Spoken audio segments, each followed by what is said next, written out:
So today I'm going to show you how to get started on an Amish knot basket like shown here, or round rag rug, which I will show at the end of the video. So this is a really basic technique, the Amish knot technique, but getting it started can be a little bit tricky. So that's what we're going to go over in this video.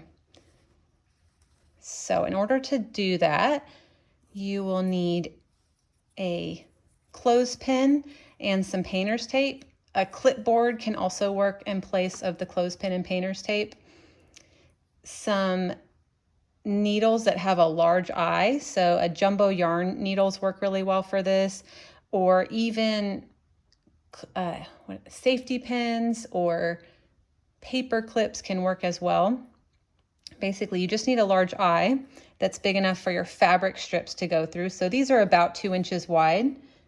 You can also use fabric strips that are smaller, but as long as your fabric strips can go through the needle, then they'll work through the eye of the needle. And I'm going to use this larger one for this video, and you'll need a pair of scissors. So we're going to move the needles off to the side because we don't need them yet. We're going to start with the clothespin, and we're just going to tape it to the table, and this is just to hold your work in place while you're getting it going. So I like to do it like this because we're going to be pulling down this way so the clothespin doesn't slip out. And you can use a clipboard in place of this, or even a binder. Lots of people like to use that sort of thing. And you can also just freehand it too. You don't necessarily need this, especially once you get used to the technique. So now we're going to join our pieces, and in order to do that, we need to put little cuts in them. So basically, we're going to find the end of one of the fabric pieces. This is a little folded up, so it's hard to see, but we're going to find the end of one of our fabric pieces and fold it over about 1 inch inward. And we're just going to make about a 1/2 inch little slit. And you just need a little slit that's just big enough to poke the tip of your finger through. So we're just going to fold, this one's all curled up. We're just going to fold this end over and then cut just about a 1/2 inch slit. And we're going to test it. That's definitely big enough. So if your whole finger can fit through, that's fine too. You don't want a gaping hole, and you don't want a teeny tiny hole. Okay, so at this point you will decide which piece you want to be your spine or the inner piece, and which piece you want to be your working fabric or your outer piece. So just for example, on this basket, the spine is this lighter teal color, so you can see it poking through, and the working fabric is this darker purple, fuchsia, pink color. So basically, the one that you want to see more of will go on your left. The one that you want to see a little less of, to hide a little bit, will go on your right for this video. And I'm going to take my working fabric and put it through the hole I made in the fabric I'm going to use for my spine. So it's like this, and then I'm just going to find the hole in my working fabric, and then find the tail of my working, I'll call it my working piece, the tail of my working piece, and it's going to go through the hole. So basically, you're just kind of making a knot here to secure it. So then we're going to pull it, and I like to kind of assist it to make a good tight.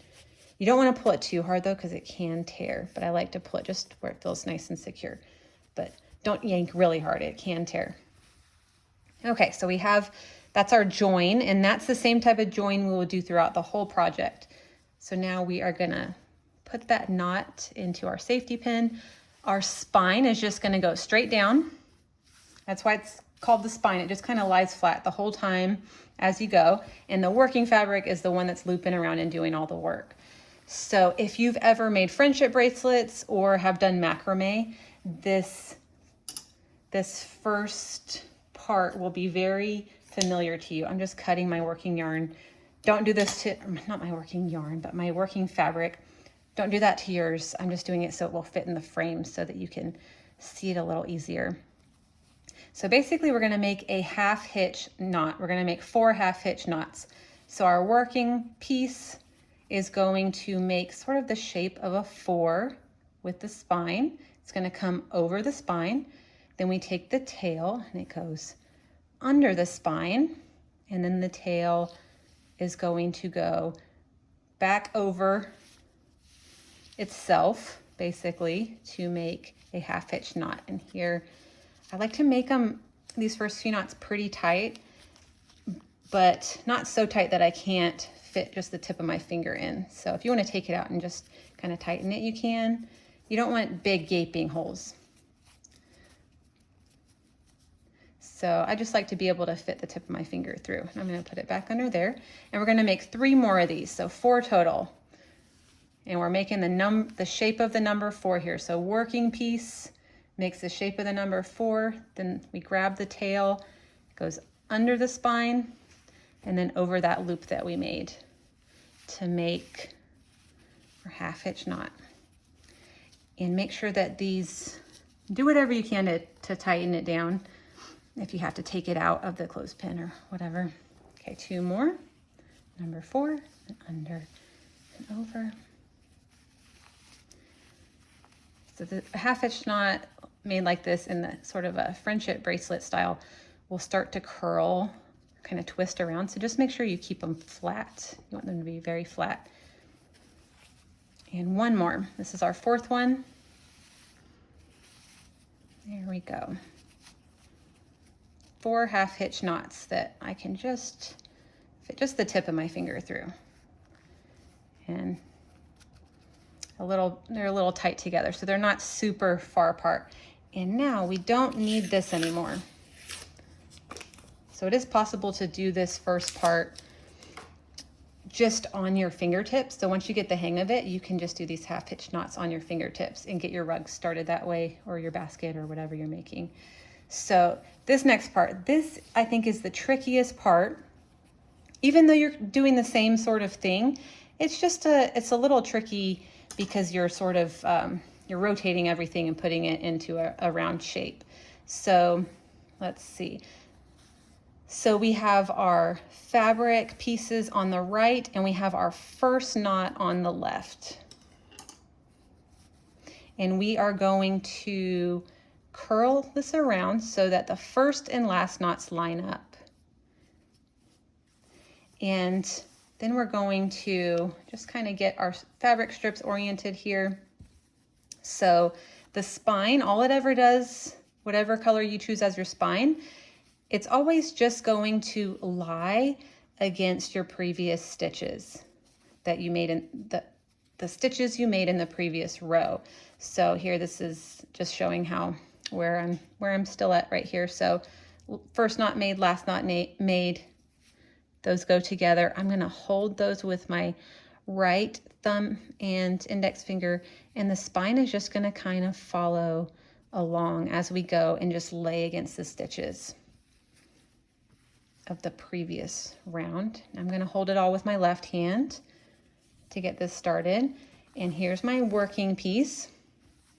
Oh, and I did all that, and I always do this. I get to this point and I'm like, oh yeah, I've got to put my fabric on my needle. But it doesn't hurt to see this a whole bunch of times. Okay, so you're putting your working piece on the needle because that's the one that you're going to be wrapping around. The spine is just going to lay there basically. So first knot, last knot, put them right next to each other, kind of wrap the spine around. I'm going to hold that bundle with my left hand and grab my working piece. And I'm also going to make sure it's not twisted or anything, just so I can see everything really well. Okay, so I have kind of a mantra for this that you will use throughout the whole project. So it's 4 steps. The first step is loop. So basically we are looping around our working fabric. So we're making a big wide loop like you have here with the working fabric, which is the one that has the piece that has the needle on it. So loop is the first one. Next word in my 4-word mantra is down. So now you're going to find that first stitch that you made that you were holding under your left thumb, and you're going to go down into it. So I'm still holding everything with my left hand, and I've put the needle down into that first half-hitch knot that I made under the clothespin. So we did our loop, we went down, we go under the spine, which kind of happens automatically, but sometimes it doesn't. So I like to specify under the spine. So notice the needle is going under the spine, and then we're gonna go over the loop that we made. So this is how you join. I feel like this right here is the trickiest step, just this little joining part right here. And you can pull it pretty tight in the beginning here. And if it looks a little wonky, what's nice is you can always tighten the spine to tighten up your stitches. And those first 4 stitches just kind of line up like that. Okay, I'm gonna show this again, and this is actually what we're just gonna repeat throughout the whole thing. So our mantra is loop. So we loop the working yarn. We're gonna go down, this time into the second stitch. So this is the stitch that we just went into, the first one. The second one's right here. Okay, so loop the working yarn down into the next stitch, under the spine, over the loop or the working yarn. So it's down, under, sorry, it's loop, down, under, over. Okay, this is where you'll start kind of repeating that. So find your next stitch, you can kind of pull it out. That's my next stitch right there. And if you do 2 into 1, that's okay in the beginning, totally fine. So I wouldn't really worry that much about it. Just wherever it looks like the next stitch is going counterclockwise around. And we're just gonna keep working this way until we have an entire basket or an entire rug. So loop the working yarn down into the stitch, under the spine, over the working yarn. Not yarn. I'm a knitter, so working yarn is kind of a phrase, and I'm a crocheter too. So working yarn is kind of a phrase that we use. So working fabric is what I've been meaning to say, because it's the fabric we're working with right now. Okay, loop the working fabric down into the stitch, under the spine, over the loop that you made, or over the working fabric. Same thing. And we're working in the round now, and we just keep going. So loop, and it gets to the point where you start to have your muscle memory, and it gets really easy. So loop, and so I like to just kind of stick my left finger out to make that loop, and then down into the next stitch, under and over the loop.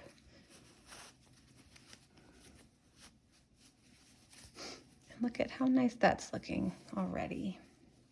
So one more time, I'm using my finger to help make the loop. As it gets shorter, it's a little harder to keep that loop in there. So loop as your working fabric gets shorter. Loop down into the next stitch, under, over. Under the spine, over the working fabric. And there we are, we're working in the round. So now what you'll notice, if you keep going, you'll notice that the stitches get further and further apart, and that's where you can start increasing. So I'm gonna show you how to join a new piece, and then we'll start increasing. So I'm folding about 1 inch down, about 1/2 inch little cut, and I need to find a piece to join. How about this one? And here's my new piece I'm gonna join. It's all a solid lighter color. So we're gonna make that little slit. And so I prefer to join by taking the new and going through the old, though it really doesn't matter. Your knot just comes out a little bit different, but you can still make a knot if you do it the other way. So new goes through the old, and then you take the tail of the one that went through, and you pass the tail through that. Oops, oh. Okay. This fabric tears really easily, but it didn't tear all the way. And so for the sake of this video, I'm just going to keep going. But sometimes things tear, it happens. Okay, so we've joined our fabric strip. So technically it is sort of like fabric yarn, so I'm not totally off with that. Okay, so we have it joined. There's our little joining knot, which we can work on hiding in here. The spine is just going to continue to just wrap around like it's been doing, not doing really anything special. And we're going to keep going, and we're going to start increasing now because my stitches are getting further apart. So whenever you feel like you want to start increasing, you can. If you like the spine to show more, then you can increase less, because the more spaced out your stitches are, the more the spine will show through. And so if you're going for that look, make sure you don't tighten your stitches down too much, because I did mine kind of tight, and I think they're ready for increasing. Okay, so we're just going to keep going, spine wrapping around. Okay, back to our mantra. Let's see, next stitch is right here. So loop with our working fabric down into the next stitch, under the spine, and then over our working fabric. Loop down, under, over.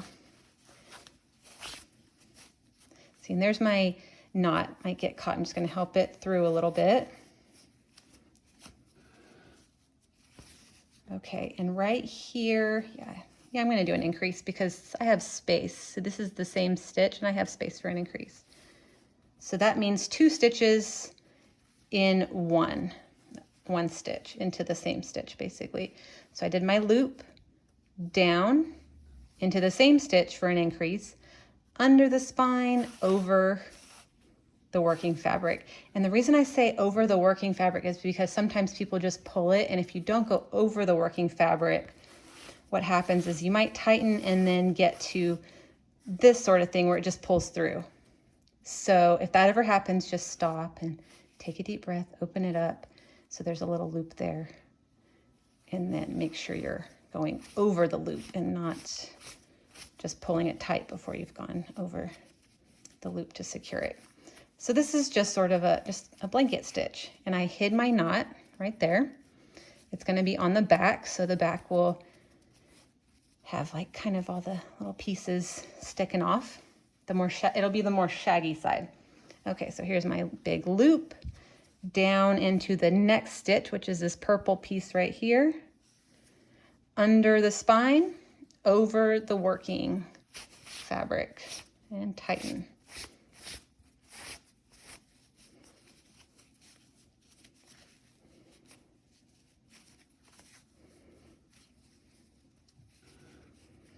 And, you know, I could fit another stitch in there, but I might just go to the next one. So this what I love about this is you just improvise. You just decide things as you go. You don't have to follow any sort of pattern with crocheting, for example, increase 2 every stitch for the second round, increase every other stitch for the third round, that sort of thing. You can just kind of go with the flow with this and do whatever you feel like. And so that's what I really like about the Amish knot style of things. So I'm going to actually go to the next one. But if you have a bigger gap in this stitch that you just made your previous stitch into, then you might want to increase. So I'm going to go to the next one, and I'm going to increase in the next one. So I did my loop down into the stitch, over the spine, under the spine, over the working fabric, or over the loop that we made. And then we tighten that loop up.